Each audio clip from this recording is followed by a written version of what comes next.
Magandang umaga sa lahat. It's time for breakfast na po dito.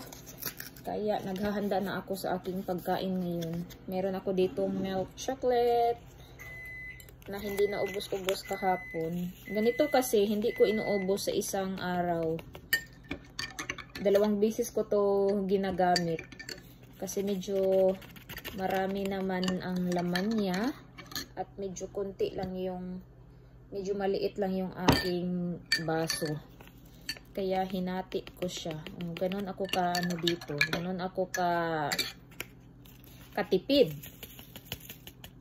Nagtitipid din ako dito. Pag ubusin mo kasi ito siya sa isang baso na maliit, medyo matamis. Kaya hinahati ko siya. Minsan sa isang araw, maubos ko siya, morning at afternoon. Pag mag-snack ako sa hapon. Pero hindi ako nakapag-snack kahapon. Kaya meron pa ako ngayong araw. Tapos kunin ko yung aking pagkain dito. Meron akong rice. Meron tayong rice ngayong umaga. Merong bacon. Merong fried shrimp. Ito ang aking pagkain. Hindi naubos ni asawa yung bacon niya kanina. At tapos ito, fried shrimp. Ito yung pagkain namin kahapon ng Valentine's. At ito naman ang ating rice. Dapat may rice. At meron ako ditong salad na may pipino, may purple cabbage, may carrots. Nilagyan ko ng konting sauce kasi medyo siya, matamis. Konti lang yung nilagay ko at saka yung Chinese na lettuce. So, ito na siya. Or yung iceberg. Iceberg yung tawag nila dito. So, sisimulan na natin ang ating pagkain ngayong umaga. Kain tayo. Ang dami kong pagkain ngayon. Sana maubos ko to. Meron pa ditong salad. Medyo marami-raming salad. Kain tayo. Kakaiba din yung pagkain ko sa umaga. Hindi naubos ni asawa. May pa dito. May 3 piraso na bacon. 6 na piraso kasi yung niluto ko. Kasi pang last na siya sa isang pack. Kaya inubos ko na lang. Kain-kain. Tapos na ba kayong kumain dyan?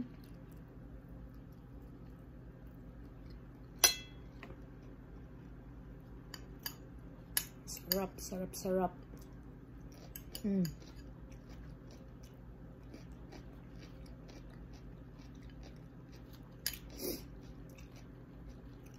Medyo crispy pa yung aking salad.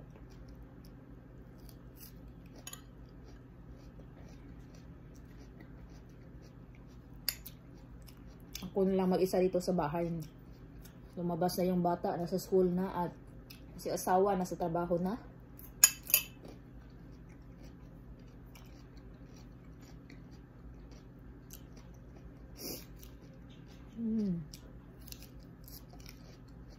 Sarap ng salad. Crispy na crispy siya. Sobrang crispy niya.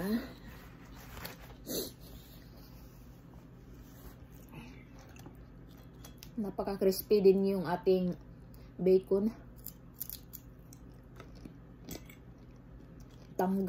Tanggal yung oil.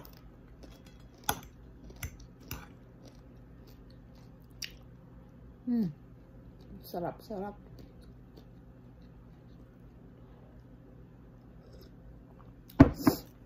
Itong rice, kahapon to. Ano to siya? Leftover kahapon. Kaya kakainin natin ngayon kasi sayang.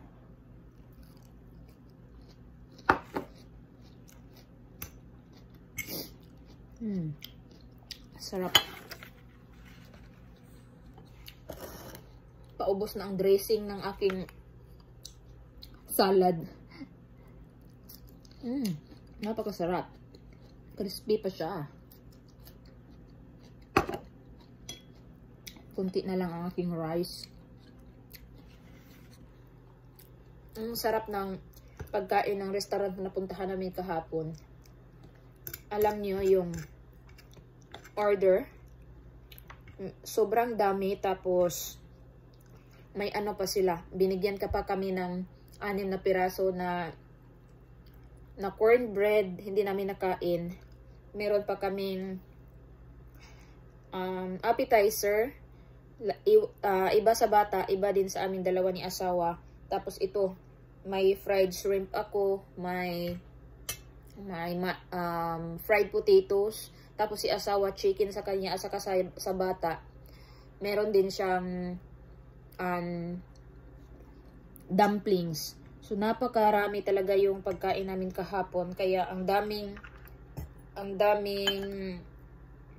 leftover. So dinala namin at ito yung kinakain ko ngayon. Meron pa doon sa refrigerator. Dami pa na ganito, fried chicken. May dumplings pa din sa bata at saka kay asawa meron pa siyang chicken. Napakarami talaga. At yung medyo may kamahalan din siya. Parang nasa 13. Yung sa akin is parang $13 or $14, something like that. Pero sobrang dami. Sulit na sulit yung bayad mo doon. At sabi ko kay asawa, napaka sarap na kanilang pagkain at saka ang daming serving. Tapos sabi ko kasi kay asawa kahapon na pupunta kami doon sa Japanese restaurant. Pero nag-iba yung isip ko kasi pag doon kami sa Japanese restaurant, hindi namin mauubos yung pagkain. Tapos hindi mo madadala. Hindi pwedeng i-take out. So, doon sa restaurant na pinuntahan namin kahapon sa dinner namin, pwede mo dalhin yung leftover at makakain mo pa sa ibang araw, o diba? So, mas maganda talaga na pupunta kayo sa restaurant na madala nyo yung mga leftover nyo or yung hindi nyo nakain, hindi nyo naubos yung pagkain nyo.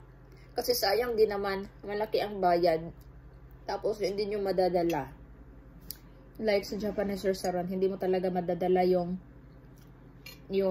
leftover. Kasi doon is parang eat all you can. Pag eat all you can, hindi ka makakadala talaga.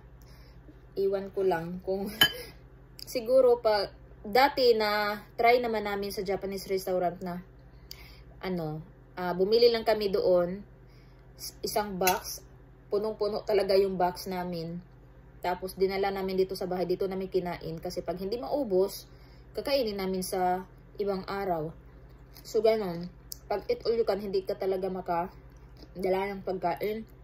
Tapos same lang yung presyo sa restaurant or mas mahal sa restaurant pero madadala mo yung pagkain mo. At yun ang pagkakaiba ng eat all you can, diba? At saka restaurant. Ubos na ang aking rice. Tapos ito lang naiwan sa ating salad. Hindi ko na to kakain. Bibigay ko na lang to sa manok.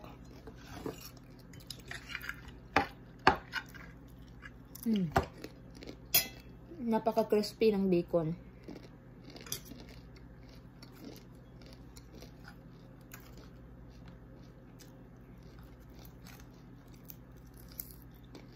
Sarap. May 4 na piraso pa akong shrimp.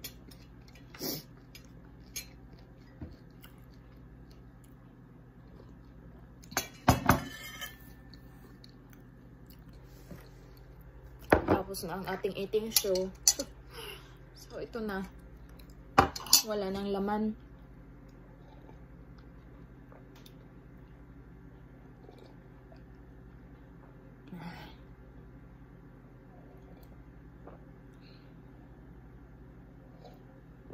Thank you, Lord. Busog na busog talaga ako. Masarap talaga pag sa umaga maraming kakainin. Kasi tulog ka sa gabi, dapat umaga. That's all for today, guys. Thank you for watching. See you next time.